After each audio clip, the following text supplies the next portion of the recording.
विवेक 24 को लेकर अभी से भारतीय जनता पार्टी ने अपनी तैयारी कर ली है और 2019 यानी कि पिछले चुनाव में जो कमियां रह गईं, जहां हार हुई, उसको किस तरीके से सुधारा जाए और बड़ी जीत दर्ज की जाए, उसके लिए भी मंथन हुआ है। क्या जानकारी है? बहुत महत्वपूर्ण बैठक इसलिए थी क्योंकि योगी आदित्यनाथ हार मानने वाले लोगों में नहीं है। लोकसभा उपचुनाव की बात, एक छोटी सी बात मैं आपको बताऊंगा कि ये हुआ कि पार्टी के लोगों ने कहा कि इसको प्रतिष्ठा का प्रश्न मत बनाइए।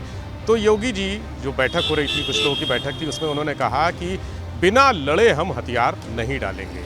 2 सीटों की बात नहीं थी, 2 कद्दावर नेताओं की बात थी। अखिलेश यादव एक तरफ थे, उनकी राजनीतिक रसूख दांव पर लगा था, तो दूसरी तरफ आजम खान का दांव पर लगा था। योगी जी ने कर दिखाया। आदित्यनाथ ने इतनी मेहनत की, इतनी कुशल रणनीति बनाई कि वो दोनों सीटें सपा के गढ़ से छीनकर ले आए और यही स्थिति आगे 2024 के चुनाव में वो तैयार कर रहे हैं। ऐसा ही माहौल तैयार करने की कोशिश कर रहे हैं कि अब जो 80 सीटें हैं उसमें से अभी 66 सीटें भाजपा के पास हैं, यानी रामपुर और आजमगढ़ दोनों मिला के 66 सीटें हो गई हैं। लेकिन आज की बैठक में मुद्दा हुआ कि 80 में से 75 सीटें हमें लेनी है।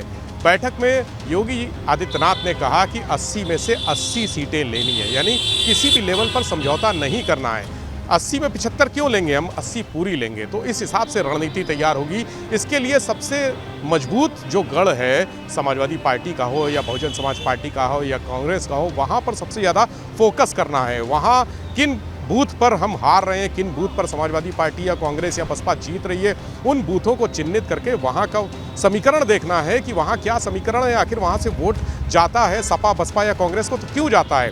लाभार्थी हमारे जितने हैं, जो योजनाएं केंद्रीय सरकार की हैं और राज्य सरकार की योजनाएं, उसके लाभार्थियों को अगर हम पैसा दे रहे हैं, योजनाओं का लाभ दे रहे हैं, राशन दे रहे हैं, तमाम तरह से मदद कर रहे हैं, चिकित्सा सुविधा दे रहे हैं, वो आदमी वोट डाल रहा है या नहीं डाल रहा है। अगर नहीं डाल रहा है तो क्यों नहीं डाल रहा है। ये सब जाके बूथ पर बात करें, लोगों से मिले, एक एक बूथ पर जाएं। एक बूथ 20 यूथ, ये योजना आज तय हुई है कि हर बूथ पर 20 भाजपा के कार्यकर्ता, नौजवान कार्यकर्ता रहेंगे। वो घर घर जाकर लोगों को मिलेंगे, समझेंगे कि आखिर कहाँ पर कमजोरी है और कहाँ पर मजबूत है हम। मजबूती को भी उन्होंने कहा है कि मजबूती को इस तरह से ना लें कि हम मजबूत हैं तो वहाँ जाएंगे नहीं।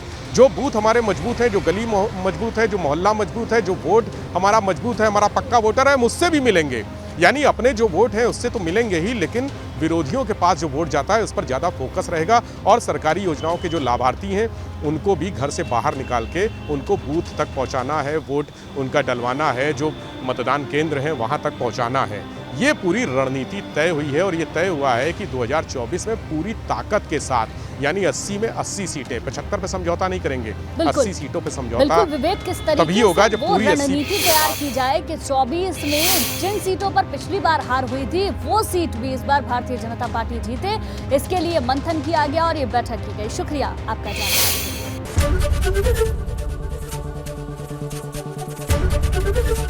एबीपी गंगा, खबर आपकी, जुबान आपकी।